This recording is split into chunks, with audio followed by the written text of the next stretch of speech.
Want an easy way to see if you could save money on car insurance? Geico gives you 3. Call 1-800-947-AUTO. Go online to geico.com or stop by the Geico office nearest you. 3 ways you could save 15% or more. This is the Dan Le Batard Show with the Stugotz podcast. Stugotz got hit by a bicycle in New York. We'll get to that in a second. Migos is feuding with Joe Budden and Chris Brown. We'll get to that in a second.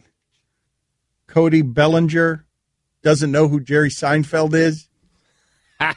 Cody Bellinger, the guy who's got like 25 home runs, the rookie for the Dodgers, was on with Scott Van Pelt. Brandon McCarthy had a good tweet. Brandon McCarthy is an excellent baseball player on Twitter, and he writes, "It's ridiculous, but when I start against the Mets, I'm very aware that Jerry Seinfeld's mood is in my hands because Seinfeld is such a Mets fan." And so Scott Van Pelt asked Cody Bellinger about Seinfeld. Let's listen to that sound here. So do you know who Jerry Seinfeld is? I'm not going to lie to you. I know the name, but I couldn't put a face to the name. Yeah, I don't know. I don't really know what he. That's incredible. I don't really know what he does, man. I'm sorry. No, you don't have to apologize for anything. It's just like he was kind of a popular guy that had a real popular TV show, and it's just a reminder that there's some younger dudes, and you're one of them. So, I mean, that's who he was. Yeah. He had a TV show. Awesome. Yeah, like I said, I know the name, but I don't know the face. Scott Van Pelt's bald head dropped into his hands in disbelief. Or because he was feeling old. Well, right. Well, that'll make you feel old. Would Cody Bellinger know anyone on our guest list today? Oh, no shot. What are you kidding me? If he doesn't know Seinfeld, I mean. James Patterson, Paul Schaefer, and John Lovitz, all of them had their fame before Seinfeld did. John Lovitz, Paul Schaefer, the right-hand man for David Letterman, and the author, James Patterson. That's a weird guest list. My guess is he would know Schaefer. Because Letterman just retired, and that was big news, and everyone was watching it, and he's 21 years old, so I'm guessing he's watched Letterman, at least heard of Schaefer. That would be my guess. Like, Seinfeld ended before Cody Bellinger was born. I think if it's anybody, it's John Lovitz. Yeah. Because he's maybe seen, like, The Wedding Singer, but he still probably doesn't know that John Lovitz is the creepy guy that just puts his face behind the curtain. Allison, can you go ahead and call the Dodgers? Reaping the benefits. And get an answer to our questions? Just have them go to Cody Bellinger and ask him. It doesn't matter whether the answer is today or a month from now, whether he knows anyone on our guest list today. James Patterson, Paul Schaefer, John Lovitz. The young people are going to get mad in general. These are the worst days for the young people because they're ignorant stores and they get really mad at us because we're talking to people they don't know. This is actually a pretty perfect setup for us to play a sound that we collected while you were in the Baltic Sea. This is courtesy of Tommy McFly because Jerry Seinfeld sometimes doesn't know who people are. And he didn't know who Kesha was. It's hard to just sleep when you're tired because people are tired most of the time. I love you so much. Oh, thanks. Can I give you a hug? No, thanks. Please? No, thanks. A little one. Yeah, no, thanks. Oh.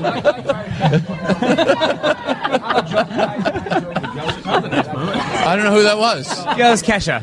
Okay. Well, I wish her the best. I wish her the best. She was so embarrassed. You feel so bad for Kesha in the video because, like, he's just giving an interview, and she was, she interrupted the interview and just asked him for a hug, and he had no idea who she was. Right, because she's Kesha. She expected him to know who Kesha was, and he was like, "No, I'm good. I don't need." But Seinfeld also strikes me. Does Seinfeld strike you as someone who's not great at hugging? Put that up on the poll, Guillermo, at Le Batard Show. Seinfeld strikes me as a germaphobe. Absolutely, yes. Like, wants nothing to do with body contact, wants nothing to do with hugging. Yeah, I'm totally with you on this, yes. I love his response. Can I get a hug? No thanks. No, thanks. No, he backs away physically. No. All right, well, let's play that again so you can hear his discomfort, and let's enjoy all of that together. It's hard to just sleep when you're tired because people are tired most of the time. I love you so much. Oh, thanks. Can I give you a hug? No, thanks. Please? No, thanks. A little one. Yeah, no, thanks. Oh.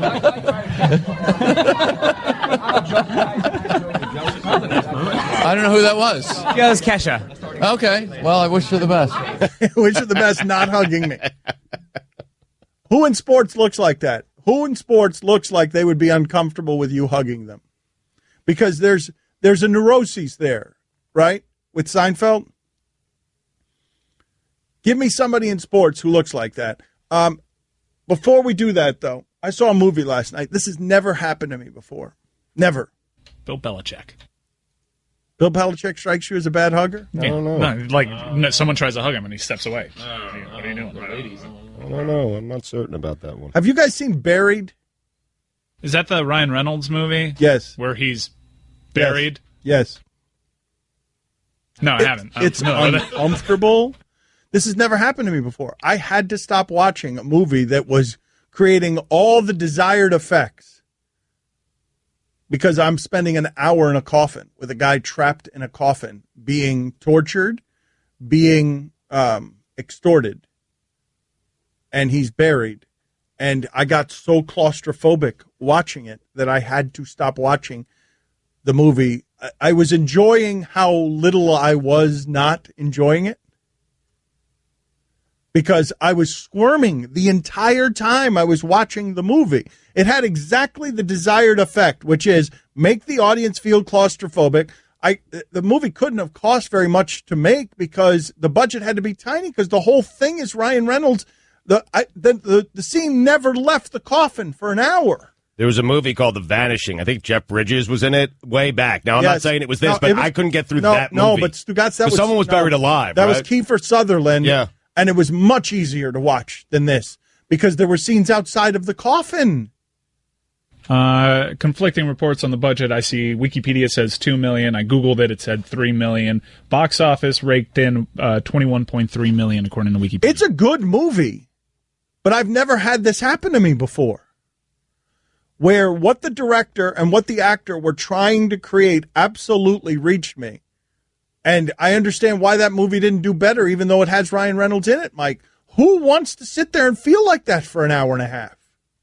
Right, this wasn't peak Ryan Reynolds. This was when he was still trying to find his way. Like Ryan Reynolds now, after Deadpool, is a completely different actor in terms of stature. Yeah. But that's, even though it didn't do great in the box office, I understand, like, it still made $19 million. I mean, it couldn't have cost very much to make. Yeah, no, it was a good investment on their part. Does John Lackey look like he hates hugs? Yes. Oh, yeah, good one. John Lackey also looks like the bald guy in Full Metal Jacket. Joe Philbin, former Dolphins coach. That's a good one. Looks hard to hug. Yeah, looks like he also doesn't have much. He looks like a pilgrim. Really? Yeah. Okay. Yeah. How about Saban? I can see him giving Marty Smith a hug. But wait a minute. Are we going to do the same thing here where we just go and summon coaches, a bunch of dictator type of coaches? Because I think most people would argue that Jerry Seinfeld, because he's a creator of laughter, I think a lot of people would argue that Jerry Seinfeld, because he lives in a world of laughter all the time, that might be confused with warmth and then might be confused with somebody who would want to hug you because laughter feels good. How about Bob Huggins? Huggy Bear.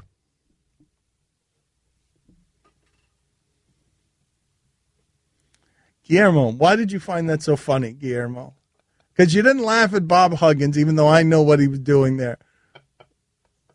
There's this thing's been happening lately where I say something in a Stugotz impression, and then right after Stugotz says it, and it's kind of scary. Is that what just happened? Did you say Huggy Bear under your breath, and then he said it? Yeah. It's odd that someone would be nicknamed Huggy Bear, but you know he doesn't like to hug anyone, right? I mean, he's only nicknamed Huggy Bear because his last name is Huggins. Are we going to do this now? You guys want to play a Family Feud on a Monday where we just athletes whose names, sports figures whose names connote hugging? Bear Bryant. Do you want to play this game? No, it's not a good game. It's not a good game? I love it. Are you sure it's not a good game? I'm not entirely sure it's not a good game. I don't feel good about it. I mean, Bear Bryant, not great. Not great. Agreed. But Huggy Bear. Yeah. So where do we go after Huggy Bear? That's sort of the issue here with this game. Are there any other hugs besides Bear? Oh. Good question, Are Chris. there any other kinds Googling of hugs other than a bear hug? Types of Excellent hugs. question. Stugotz's weekend observations next. Don Le Batard. I'm pulled over, and I'm there with the police officer, and the police officer's outside my window, and a guy drives by in the opposite lane here, okay? Yeah. Stugotz. He yells Why are you laughing already? I haven't even gotten to the good part of the story. Just the visual, and I know No, it gets better. It gets better. The guy's driving by and he goes, "Appreciate you, man." And he's hanging out of the car. And so I'm getting the ticket and I'm waving at him. I'm like, "Thank you. Thank you." And then he yells back at me, "I was talking to the police officer." This is the Dan Le Batard Show with the Stugotz on ESPN Radio. Thank you to all of you who have written in with some version of Hug Flutie and Hugsy Bogues. The category is now closed. Mike Ryan was right. It was a bad game to play. We are not going to play it. James Patterson going to join us 11 Eastern. Paul Schaefer, noon Eastern. John Lovitz, 12:30. I lied to you about weekend observations. They're not ready. That's Stugotz's fault. What?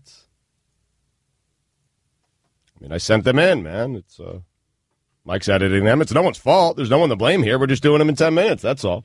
All right, fine. It's my fault. You got them into him 10 minutes ago. Well, I got him. He's asked for them the night before. This morning, I got them to him at around 9:08. So, my fault. Moving on. You know what makes me wonder about what is happening in Cavaliers management? Does anyone else have this thought process? The fact that the Cavs are still in on Paul George and now reportedly trying to get a third team involved with Kevin Love, does that not suggest to you that Griffin wanted to keep Love? And that Gilbert's the one that wants to play for now? When all of this happened, where reports surfaced that they were trading for Paul George or trying to trade for Paul George, right. And then minutes later, Griffin's gone. And a press release is sent out in which, among other things, we learned that Dan Gilbert has never retained a general manager and that they disagreed on the future of the franchise. The fact that Gilbert is now still trying to get Paul George, does it not suggest to people that Griffin was the one who was wanting to look more long-term on what the team's going to look like after LeBron and that Gilbert's playing for now? I think it's certainly a logical leap to make, yes. In the absence of knowing exactly what happened there because everyone was shocked by it, I think that's a logical leap to make. He wanted to keep Love. Gilbert said no. He wanted to go try and get Paul George. I mean, that line, they disagreed about the future direction of the franchise, is pretty telling. But as you mentioned, like there were reports that Griffin was orchestrating this big Jimmy Butler trade, and then we found out that he wasn't coming back. Might it just be a money thing? Because Gilbert never pays these guys. I mean, it could just be money. David Griffin did leave behind. When he left the team, left that building, he left behind the proposals for whoever was taking over his responsibilities for the Cavaliers to go get Jimmy Butler or Paul George. Okay, but trading for Jimmy Butler is different than trading for Paul George. Jimmy Butler, you're not necessarily sacrificing your future for something that's short-term because Jimmy Butler can be there a couple of different years. Paul George, you're just getting him for this year. Right. All I'm saying, you're right. All I'm saying, though, are both those plans included trading Kevin Love and including a third team, the plans that Griffin left behind. I'm curious, what do you guys think of this? Do you guys think it's fair or right that Ty Lue makes $7 million a year and Griffin makes $2 million a year? Does that seem to you in line with what their value is? No. GM more valuable than the coach. Good GM more valuable than the good coach. Does the audience agree with that? Probably not.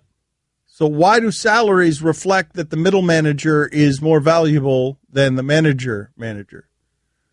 Because Griffin is technically Ty Lue's boss. The idea that Ty Lue would make $7 million a year, the idea that Dan Gilbert would pay Ty Lue but wouldn't pay Griffin is weird.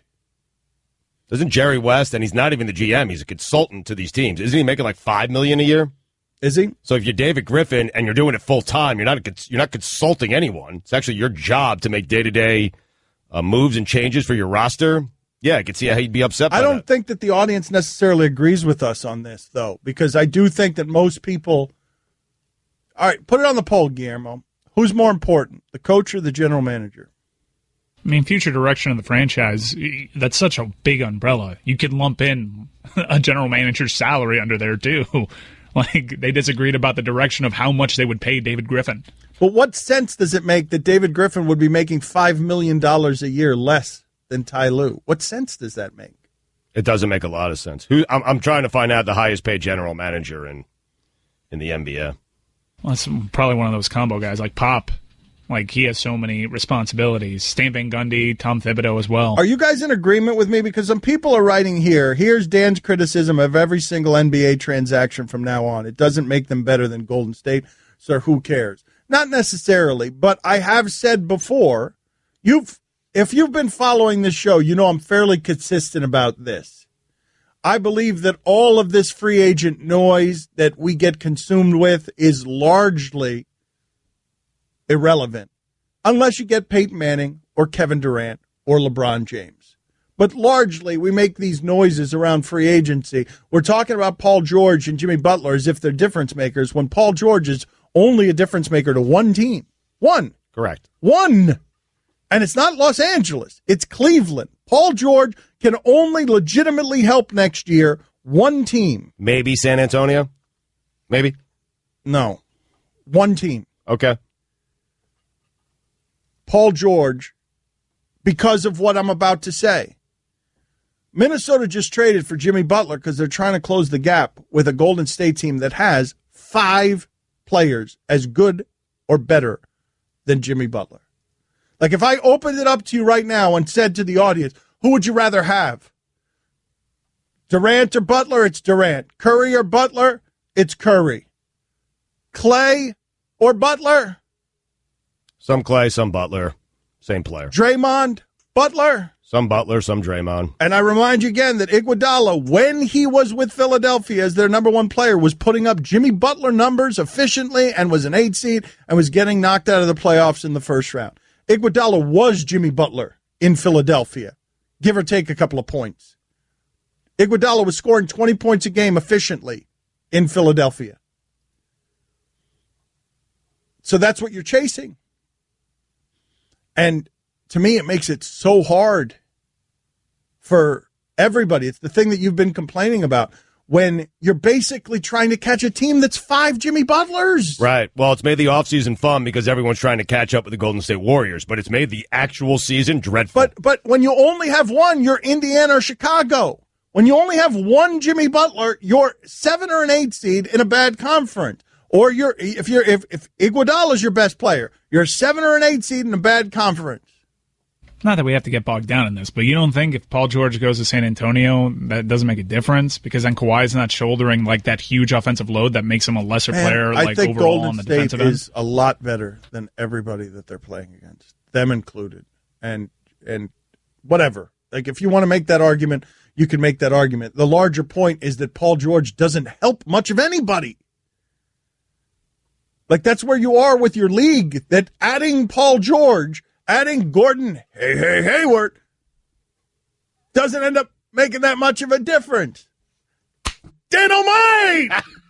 To find us on a station near you, visit ESPN.com/ESPN Radio and click the station locator tab. Don Le Batard. Michael Jordan never scored 70 in a game.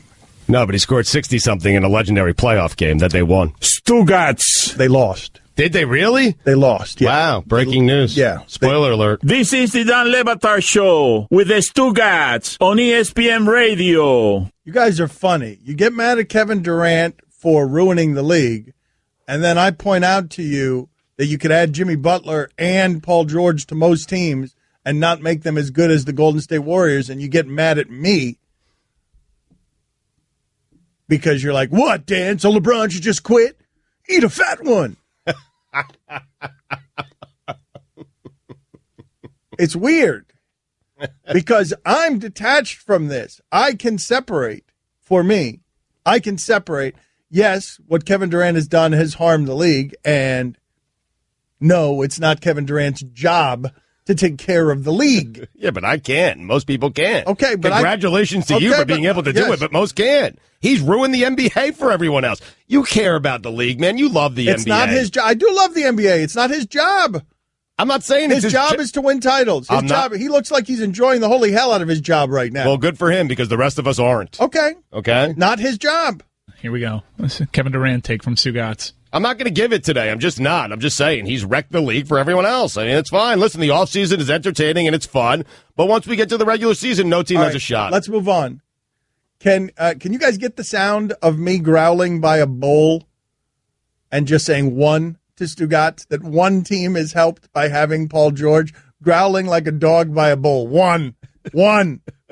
Because you were making your point and trying to get it off the ground. I understand what you were doing, and I did it sheepishly, by the way, because I was afraid to do it and afraid to get you off your game. Did I say that word right? And I threw in the San Antonio Spurs, and you just barked back at me.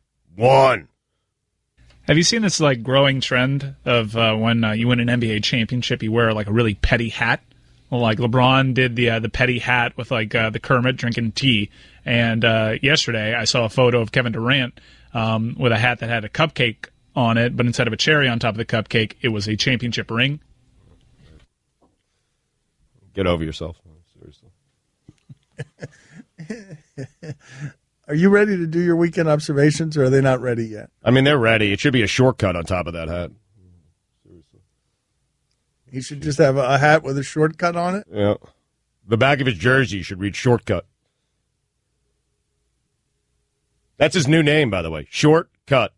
The back of his jersey should read cut. C-U-T. I mean, who does this guy think he is, man? Seriously, Kevin Durant. It's unbelievable. I mean, he's wrecked the league for everyone else because he didn't have good enough teammates in Oklahoma City because Russell Westbrook's not any good. I mean, LeBron James would have won 10 championships with Russell Westbrook and never would have left Cleveland.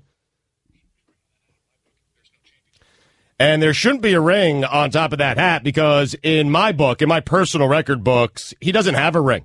And he doesn't have a championship, and he doesn't have a finals MVP. In my personal record book, he's still playing with Oklahoma City.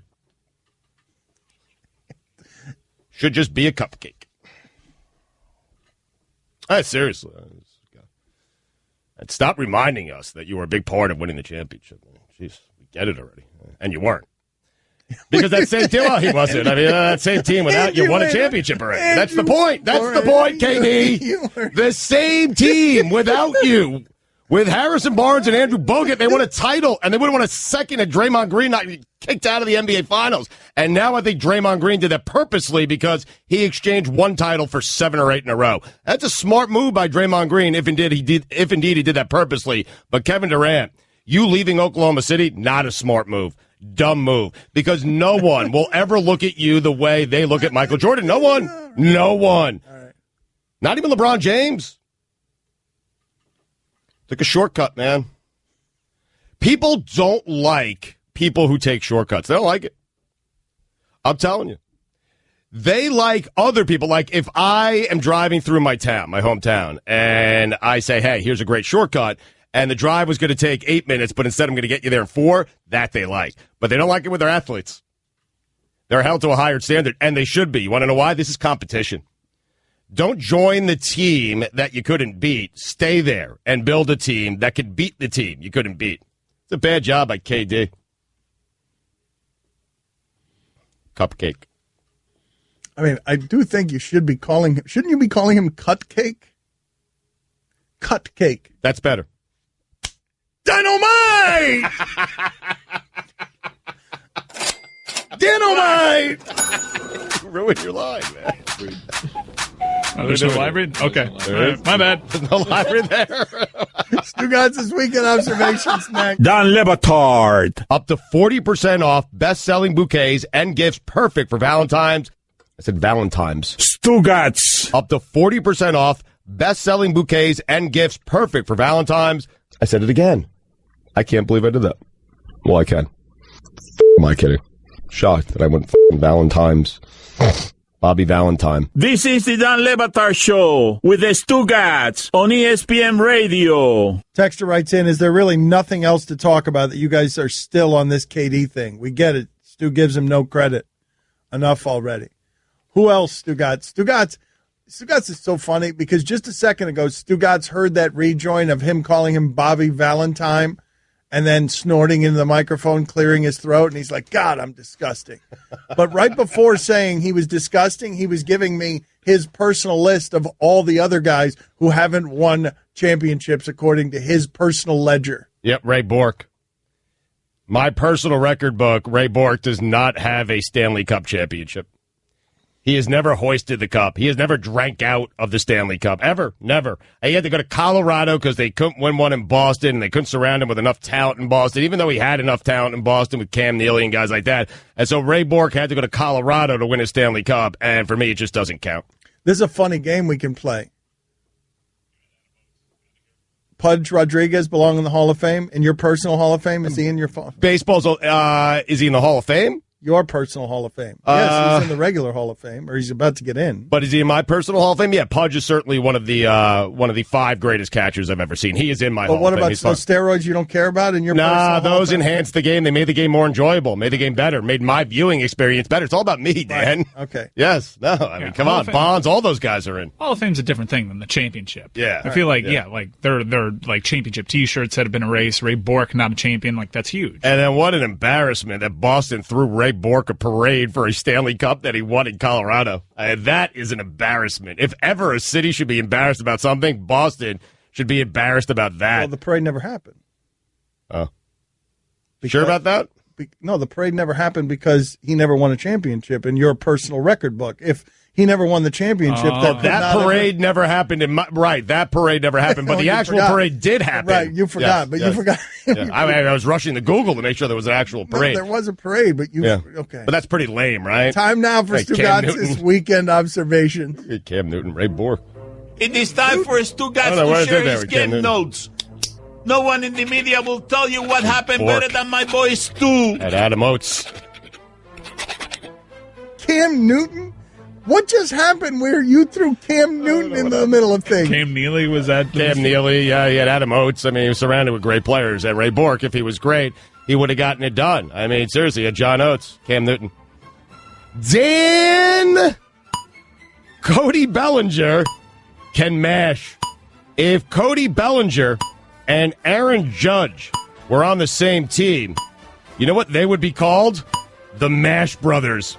Phil Jackson fell asleep during a player workout. Unfortunately for Knick fans, he woke up. De'Aaron Fox. What happened there? What happened there, man? He woke up, man. That's unfortunate that he woke up. That's what happened. Yeah, that's what happened. You just killed Phil Jackson for no good killed reason. Phil Jackson. I mean, just a peaceful sleep forever. Breathing, everything. Sleep. De'Aaron Fox requesting a trade from Sacramento in 2 years. Collision course. If you've already made over $180 million, do you take another $24 million to spend 8 more months with Rajon Rondo? Dwayne Wade leaving Miami because his ego was bruised. One of the worst decisions in sports history. Great. The Knicks took a guard whose name I'll never be able to pronounce. Josh Jackson, Rookie of the Year, Collision Course. Dennis Smith, Fantasy Sleeper, might be worth a second-round pick. Flyer, Lonzo Ball, and Brandon Ingram have exactly 1 season to prove they are worthy of LeBron James. Jimmy Butler, reunited with Tom Thibodeau. Jimmy Butler, wind sprints, Collision Course. Rubio, Wiggins, Butler, and Towns. Can that compete with Golden State? Ricky Rubio. No. And yeah, I think they can. I actually think it's the second best foursome in the NBA. When Ricky Rubio is your 4th best player, you have a team that can challenge Golden State. Watch out for Minnesota, the T-Wolves. Ricky Rubio and Andrew Wiggins should spend every second of this offseason shooting threes. Jason Tatum, it factor. Jimmy Butler, 6-hour practices. Collision Course. The Dead and Company, the greatest group of men to play on a baseball field in Flushing, Queens since the 86 Mets. It's an annual tradition, unlike any other. The Dirk Nowitzki opt-out, followed by the Mavs agreeing to pay him less, followed by Mark Cuban surrounding him with no players. Some things are perfect. LeVar Ball guaranteeing Lonzo will lead the Lakers to the playoffs the second he was drafted, after telling GM Rob Pelinka, if you draft my son, I'll get out of the way, is one of those things. LeVar Ball, the Stugotz, is strong in you. Twins, Dodgers, World Series, Collision Course, the Twinkies. Gotta hand it to Michael Floyd. Guy is original. He blamed failed alcohol test on kombucha tea. Mark Cuban. What is it, Dan? Kombucha. You told me that already, right? Yeah.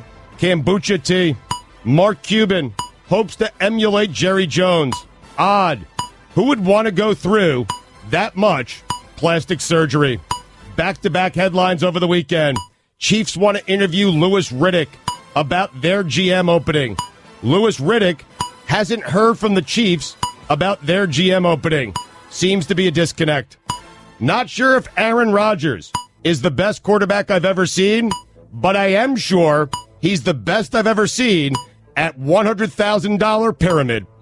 He's really good. You see him last night? I didn't. But he is spectacular at giving clues and figuring out the topics when the clues are given to him. He won a lady $100,000 last night. He was very competitive. He's smart. He schooled Erin Andrews. She wasn't very good. We've all heard the term used in the NBA, who's next? In the new 3-on-3 league, that question has a more literal meaning. Literally, who's next?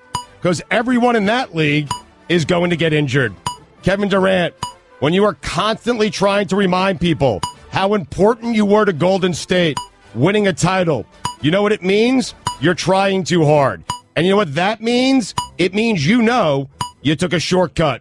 KD, little advice. Let your play do the talking and shut up. There it is. Jordan Spieth, greatest celebration in golf history.